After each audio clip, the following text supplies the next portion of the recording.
Students, आपकी screen पे display हो रहा है एग्जाम नंबर 6.3।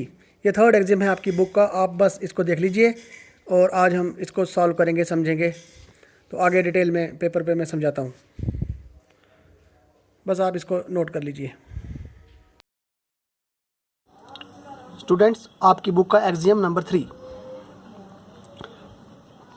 एग्जाम की स्टेटमेंट है, अगर एक ट्रांसवर्सल इंटरसेक्ट करता है दो पैरेलल लाइनों को, तब वहाँ पे कॉरस्पॉन्डिंग एंगल्स का हर एक पेयर आपस में इक्वल होता है। तो जब दो पैरेलल लाइंस को एक ट्रांसवर्सल कट करता है तो 8 एंगल्स बनते हैं। तो 4 पेयर्स होते हैं कॉरस्पॉन्डिंग एंगल्स के। थोड़ा सा रफ पे समझा देता हूँ। ये दो पैरेलल लाइंस हैं, ट्रांसवर्सल इसको कट कर रहा है, तो ये एंगल्स बनते हैं 8। 1 2 3 4। इसी तरह से 4 नीचे बनेंगे, 5 6 7 और 8। ये टोटल 8 एंगल्स बनते हैं। तो कॉरस्पॉन्डिंग एंगल्स वो ये हैं, एल शेप में जो होते हैं। एंगल 1 की भी एल शेप है, एंगल 5 की भी एल शेप है। ये हैं कॉरस्पॉन्डिंग एंगल्स। ये 1 और 5 दो एंगल्स हैं, दोनों का एक पेयर हो गया। इसी तरह के टोटल 4 पेयर्स होंगे। एक एल शेप इधर बनता है, एंगल 2। इसी साइड में इसी शेप में एंगल 6। 2 और 6 भी है कॉरस्पॉन्डिंग। 4 और 8, ये इस किस्म का जो उल्टा एल बनता है, इधर भी वही है, वही बन रहा है 8। तो 3 और 7, 1 5 2 6 4 8 3 और 7, ये सारे कॉरस्पॉन्डिंग एंगल्स हैं। कॉरस्पॉन्डिंग एंगल्स को जनरली याद रखना है कि जो एल शेप में होते हैं, अल्फ़ाबेट एल की शेप में जो होते हैं, वो एल किसी भी डायरेक्शन में होगा, हमने वो पहचानना है। तो वो दो एंगल्स होते हैं कॉरस्पॉन्डिंग एंगल्स। तो इस एग्जाम के अकॉर्डिंग हमने कॉरस्पॉन्डिंग एंगल्स के हर एक पेयर को इक्वल प्रूव करना है। फॉर एग्जांपल, एंगल 3 होना चाहिए 7 के इक्वल, वो होता है, वो प्रूव करके बताना है। एंगल 1 होता है 5 के इक्वल। तो हमें फिर क्या करना है, हमें चारों पेयर्स को बारी बारी नहीं प्रूव करना, हमने किसी एक को प्रूव कर देना है। कोई एक अगर पेयर इक्वल शो हो जाता है तो हमारी स्टेटमेंट, इसका एग्जाम का जो रिजल्ट है वो प्रूव हो जाता है। अभी रफ पे आपने समझा, ये उसी की फिगर है। दो पैरेलल लाइंस हैं, गिवन लिखना पड़ता है, आपको पता है स्टेटमेंट के बाद गिवन। ए बी और सी डी दो पैरेलल लाइनें हैं, ट्रांसवर्सल से इंटरसेक्ट हो रही हैं। वो ट्रांसवर्सल का नाम है एल। ये स्मॉल एल जो है, ये इस लाइन का नाम है।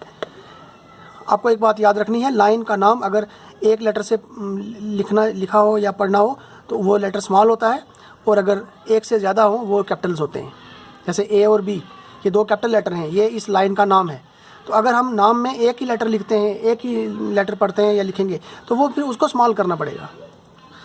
ए बी और सी डी एक ट्रांसवर्सल से इंटरसेक्ट हो रही हैं पॉइंट ई और एफ पर। तो यहाँ पे 3 एंगल्स बनते हैं। शॉर्टकट ये रेड कलर में दिखाया है। एक एंगल 1 है, इसका कॉरस्पॉन्डिंग एंगल 2, इसको हमने इक्वल प्रूव करना है। और यहाँ एक एंगल बनता है एंगल 3, गिवन लिखा हुआ है। प्रूव क्या करना है हमें, हर एक पेयर कॉरस्पॉन्डिंग एंगल्स के जितने भी पेयर्स हैं उनमें से हर एक पेयर को इक्वल प्रूव करना है। तो इसके लिए हमें ये शो करना होगा, सारे पेयर्स के बदले कोई एक पेयर कॉरस्पॉन्डिंग अगर इक्वल प्रूव हो जाता है तो हमारी स्टेटमेंट प्रूव हो जाती है, रिजल्ट प्रूव हो जाता है। तो प्रूफ इसका बहुत सिंपल है, मैं अभी लिख के आपको समझाऊंगा। पहले उसका शॉर्टकट बता देता हूँ। 1 और 3 है vertically opposite angles. Vertically opposite angles की थ्योरम पहले प्रूव कर चुके हैं, आप पढ़ चुके हो। 3 और 2 अल्टरनेट इंटीरियर एंगल्स, ये थ्योरम भी पहले प्रूव हो चुकी है। Theorem number 2, alternate interior angles equal होते हैं। 3 एंगल 2 के इक्वल आ जाएगा। 1 और 3 वर्टिकली हैं, इस तरह से 1 3 के इक्वल हो गया, 3 2 के इक्वल हो गया। तो फिर 1 2 के इक्वल प्रूव हो जाता है। दो इक्वेशंस बन के इसको सॉल्व करेंगे। A B parallel to C D, it means angle 1 is equal to angle 3। Equation first, why angles 1 and 3 are equal, because vertically opposite angles. एक इक्वेशन ये हो गई। आल्सो क्योंकि लाइनें पैरेलल हैं, ट्रांसवर्सल कट रहा है, तो ये एक जेड शेप में है, alternate interior angles. Also angle 3 is equal to angle 2। Equation second, because alternate interior angles. दो इक्वेशन बन गई हैं। हमें इन दोनों से क्या मिलता है, 1 3 के इक्वल है और 3 2 के इक्वल हो गया। इट मीन्स 1 2 के इक्वल हो गया। From equations first and second we get angle 1 is equal to angle 2। तो कॉरस्पॉन्डिंग एंगल्स का एक पेयर आपस में इक्वल प्रूव हो गया। तो सिमिलरली वो सारे पेयर्स हम इक्वल प्रूव कर सकते हैं, तो स्टेटमेंट प्रूव हो गई।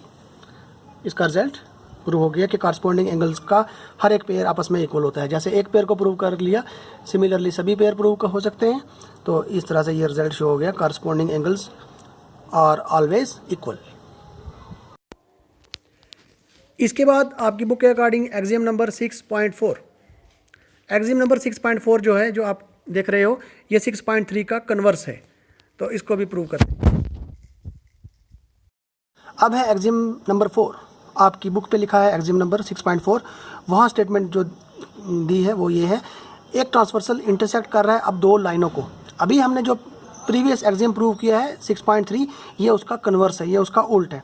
उसमें क्या था, ट्रांसवर्सल दो पैरेलल लाइनों को इंटरसेक्ट करता है तो कॉरस्पॉन्डिंग एंगल इक्वल होते हैं, ये प्रूव किया था। इसमें कॉरस्पॉन्डिंग एंगल्स ऑलरेडी इक्वल हैं, तो लाइनों को पैरेलल प्रूव करना है। यहाँ स्टेटमेंट में लिखा है एक ट्रांसवर्सल इंटरसेक्ट कर रहा है दो लाइनों को, पैरेलल नहीं लिखा, सिर्फ लाइनें हैं ये। इस तरह से इंटरसेक्ट कर रहा है कि जो कॉरस्पॉन्डिंग एंगल्स बनते हैं वो आपस में इक्वल हैं। अब हमें एंगल 1 और एंगल 2 जो कॉरस्पॉन्डिंग एंगल्स हैं ये ऑलरेडी इक्वल दिए हुए हैं, कॉरस्पॉन्डिंग एंगल्स पहले से ही इक्वल हैं। देन हमें क्या प्रूव करना है, then the two lines are parallel, हमें दोनों लाइनों को पैरेलल प्रूव करना है।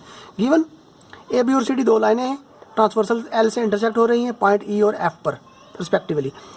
इस तरह से वो इंटरसेक्ट हो रही हैं सच दैट, ये बात ज़रूरी है कि a pair of corresponding angles is equal, corresponding angle का एक पेयर आपस में इक्वल है। तो वो पेयर हमने मेंशन कर लिया, एंगल 1 और एंगल 2 ये आपस में इक्वल है। हमें प्रूव करना है लाइनों को parallel, A B parallel to C D. दिया हुआ पहले से ही कॉरस्पॉन्डिंग एंगल्स इक्वल हैं, 1 और 2 इक्वल हैं। एक बात ये हो गई, आल्सो एंगल 1 3 के भी इक्वल है। इक्वेशन सेकंड जानते हो आप, बिकॉज क्यों इक्वल है, because vertically opposite angles. Proof बहुत छोटे हैं, बहुत सिंपल हैं। From equations first and second, दोनों इक्वेशन से क्या प्रूव होता है, 1 1 दोनों की लेफ्ट साइड है, इट मीन्स राइट भी इक्वल हो गई। Angle 2 is equal to angle 3, angle 2 किसके इक्वल हुआ, एंगल 3 के। अब आपको ये समझना है कि एंगल 2 और 3 किस शेप में है, ये Z शेप में है। तो Z शेप में जो एंगल्स होते हैं वो अल्टरनेट इंटीरियर एंगल्स होते हैं। तो एंगल 2 और 3 की शेप अल्टरनेट इंटीरियर एंगल्स की है। तो ये चीज़ प्रूव करती है कि लाइन ए बी और सी डी क्या है, पैरेलल है। बट ये 2 और 3 जो हैं वो, बट दीज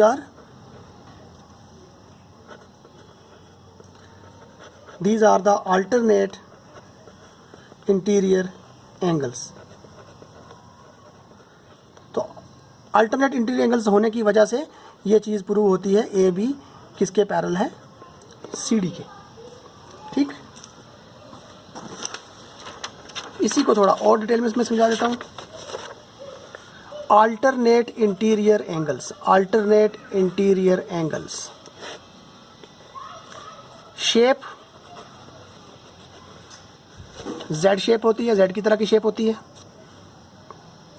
ठीक है, जिन दो लाइंस में वो होते हैं वो लाइनें पैरेलल होती हैं। फिर अल्टरनेट इंटीरियर एंगल्स इक्वल होते हैं। अल्टरनेट इंटीरियर एंगल्स के बारे में आप जानते हो, ये 3 कंडीशंस होती हैं। लाइनें पहले से ही पैरेलल होती हैं, एक बात, शेप इस शेप में होते हैं वो, एक ट्रांसवर्सल के इस साइड में होगा, दूसरा इस साइड में होगा, 2, तब तीसरा पॉइंट क्या होता है कि वो इक्वल हो जाते हैं। अभी हमने जो प्रूव किया इसमें वो इक्वल पहले ही हो गए, पहले ही इक्वल हो गए। शेप एक बात पहले इक्वल है कि वो एंगल इक्वल हो गए, शेप उनकी Z शेप में है। It means third point automatically prove हो जाता है कि वो दो पैरेलल लाइनों के बीच में ही बने हुए हैं।